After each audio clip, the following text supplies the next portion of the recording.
Assalamualaikum warahmatullahi wabarakatuh.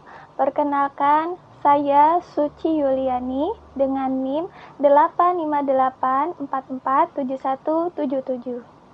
Untuk memenuhi tugas bahasa Indonesia tutorial 3, saya mendapat tugas mendongeng tentang Malin Kundang, si anak durhaka. Dahulu kala, di Minang, Sumatera Barat, hiduplah sepasang ibu dan anak dalam kondisi yang miskin. Ibu itu bekerja apa saja demi menghidupi diri dan anak semata wayangnya yang bernama Malin Kundang. Meski hidup dalam kemiskinan, Malin tumbuh menjadi anak yang aktif, mudah bergaul, tanggap, cepat, dan terampil.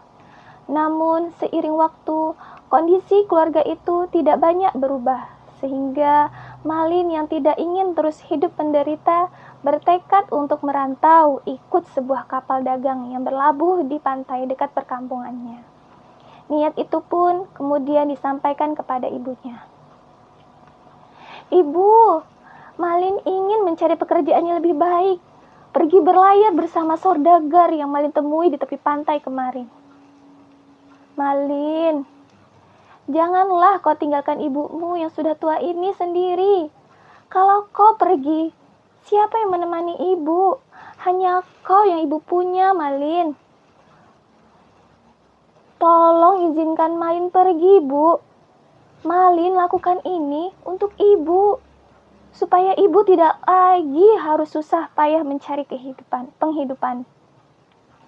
Ah, kau membuat ibu sulit untuk memutuskan. Ibu tidak ingin kau pergi, tapi ibu juga tidak mungkin menghalangi kau ingin mengubah nasibmu, nasib keluarga kita. Maka, baiklah, aku izinkan kau pergi. Tapi ingat satu hal, wahai Malin, jangan sampai kau lupa dengan ibumu ini. Jangan sampai kau lupa dengan tempat kelahiranmu ini." Hari berganti hari, minggu berganti minggu, bulan berganti bulan, dan tahun berganti tahun. Bahkan kapal yang singgah di pantai kampung kelahiran Malin itu pun telah datang dan pergi silih berganti. Namun dari itu semua, tak satu kapal pun yang membawa Malin, atau sekedar membawa kabar tentang dirinya. Kenyataan pahit itu membuat ibu Malin kehilangan semangat hidup dan mulai sakit-sakitan. Hingga pada suatu hari, saat kondisi ibu Malin sudah sangat lemah, berlabuhlah kapal dagang besar di pantai itu, pantai di dekat tanah kelahiran Malin. Kapal itu terpaksa berlabuh lantaran istri saudagar yang juga turut dalam pelayaran itu hamil dan mengidam air kelapa. Pada awalnya, saudagar pemilik kapal itu hanya memerintahkan anak buahnya untuk membeli kelapa muda milik salah satu warga. Namun, melihat barisan pohon kelapa yang meneduhkan, istri saudagar itu mengajak suaminya untuk beristirahat di bawah barisan pohon kelapa, sambil menikmati sejuknya air kelapa di tengah terik matahari siang. Meski pada awalnya menolak dengan alasan harus meneruskan perjalanan yang masih jauh, pada akhirnya saudagar kapal besar itu pun menuruti permintaan istrinya. Sementara warga kampung yang melihat berlabuhnya kapal besar di pantai mereka langsung menyambut turunnya orang-orang dari dalam kapal itu. Orang-orang kapal itu terlihat asing oleh mereka, hingga salah satu anak buah kapal yang menjadi juru bicara menyebutkan bahwa saudagar pemilik kapal besar itu yaitu Tuan Malin ingin bersantai di pantai sambil menikmati air kelapa bersama istrinya. Barulah warga kampung itu saling tatap, tidak percaya. Malin yang selama ini selalu ditanyakan oleh ibu Malin kepada setiap saudagar kapal yang singgah di pantai itu, kini disebut sebagai saudagar pemilik kapal besar. Salah satu warga kampung yang menjadi tetangga ibu Malin pun langsung berlari, hendak memberitahu ibu Malin bahwa anaknya yang telah menjadi saudagar kaya raya kini telah pulang. Mendapat kabar itu, ibu Malin langsung bangkit, semangat untuk menemui anaknya. Sakit yang diderita pun tak terasa lagi, lantaran mendengar kabar yang selama bertahun-tahun ia nantikan, Bahkan yang lebih membuat ia senang dan bangga, kini anaknya telah menjadi saudagar kaya raya, pemilik kapal dagang yang besar. Malin yang tidak ingin keberadaannya diganggu, memberi isyarat kepada anak buahnya untuk membagikan uang kepada warga dan meminta mereka untuk kembali ke rumah mereka masing-masing. Warga yang mendapat uang secara cuma-cuma itu pun senang. Namun, salah satu orang yang sepertinya menjadi tetua kampung menolak pemberian itu. "Tidak, Tuan. Terima kasih. Saya ingin berbicara dengan Tuan Malin sekejap saja. Boleh saya menemuinya sekarang, Tuan?" Dan juru berbicara pun menjawab, "Tuan Malin tidak ingin diganggu. Beliau ingin menemani istrinya menikmati air kelapa di pinggir pantai ini. Kalau kau menginginkan pekerjaan, sampaikan saja padaku." "Tidak, Tuan. Bukan itu keperluan saya.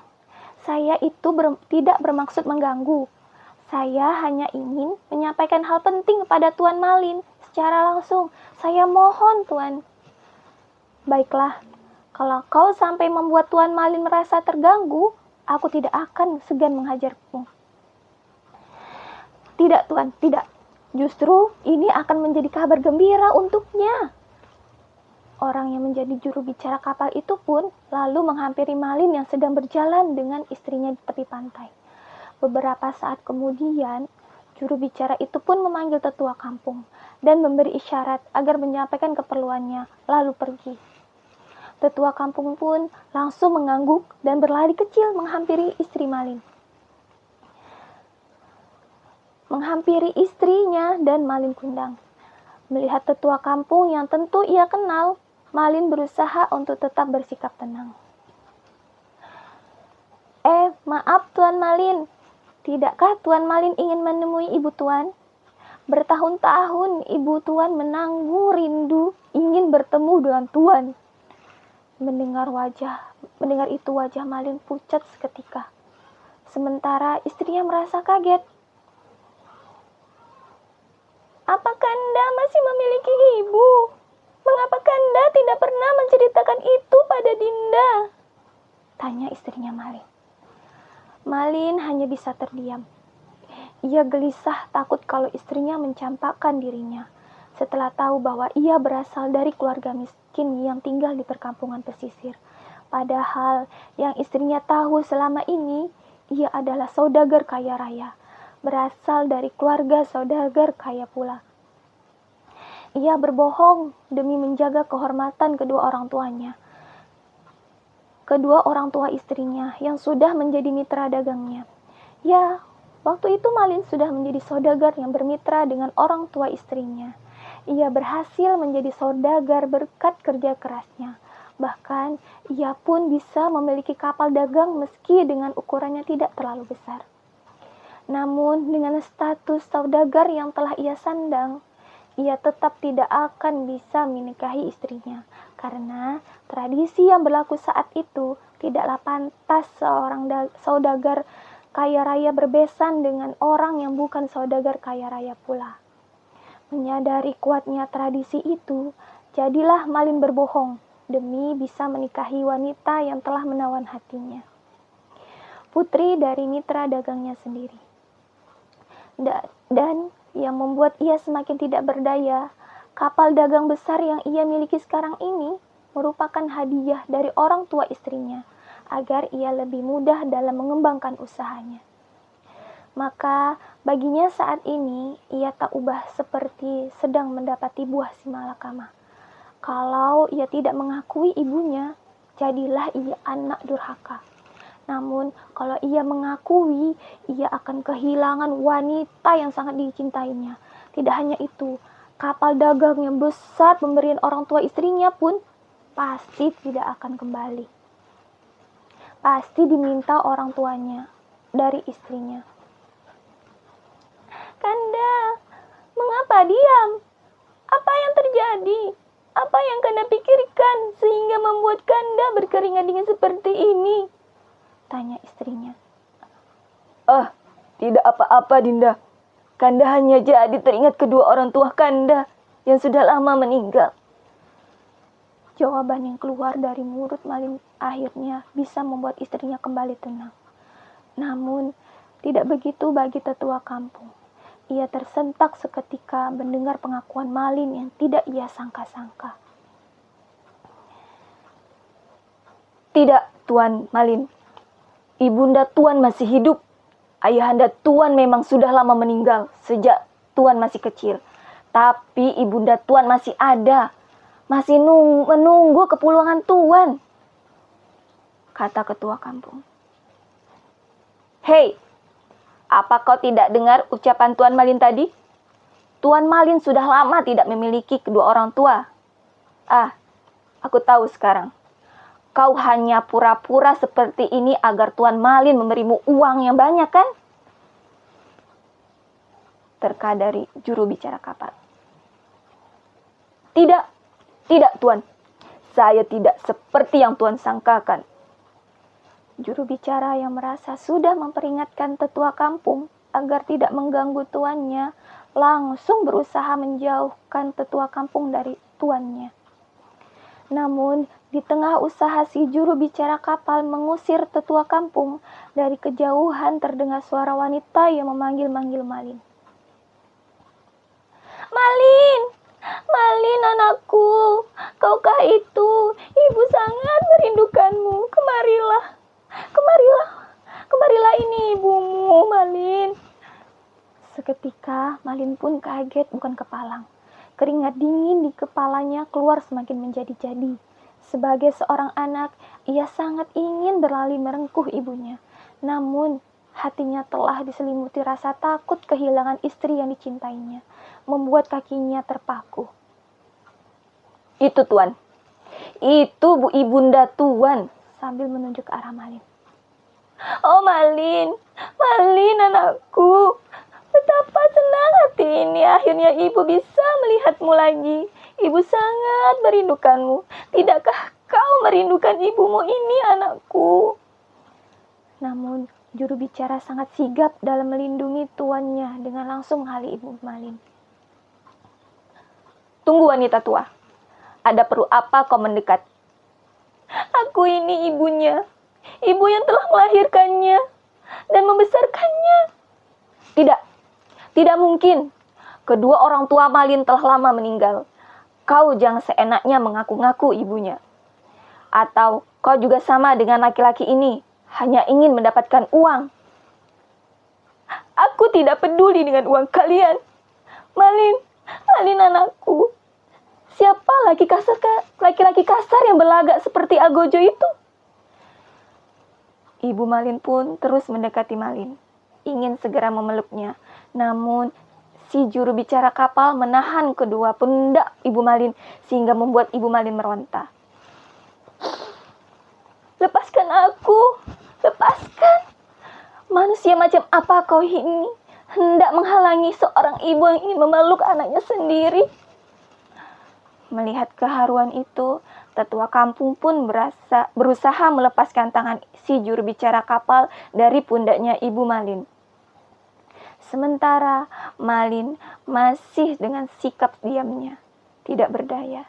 Namun ketika istrinya yang mulai geram dengan sikap Ibu Malin dan memintanya agar tidak hanya diam, keluarlah kalimat dari mulut Malin yang begitu menyakitkan hati ibunya.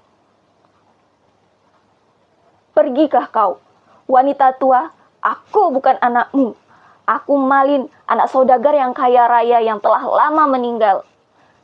Pergilah sebelum aku mengusirmu dengan kasar. Kalimat itu langsung membuat ibunya lemas seketika. Ibunya jatuh terduduk, tangan kanannya bergetar. Diangkatnya dengan telunjuknya mengarah ke anaknya yang berdiri tepat di hadapannya.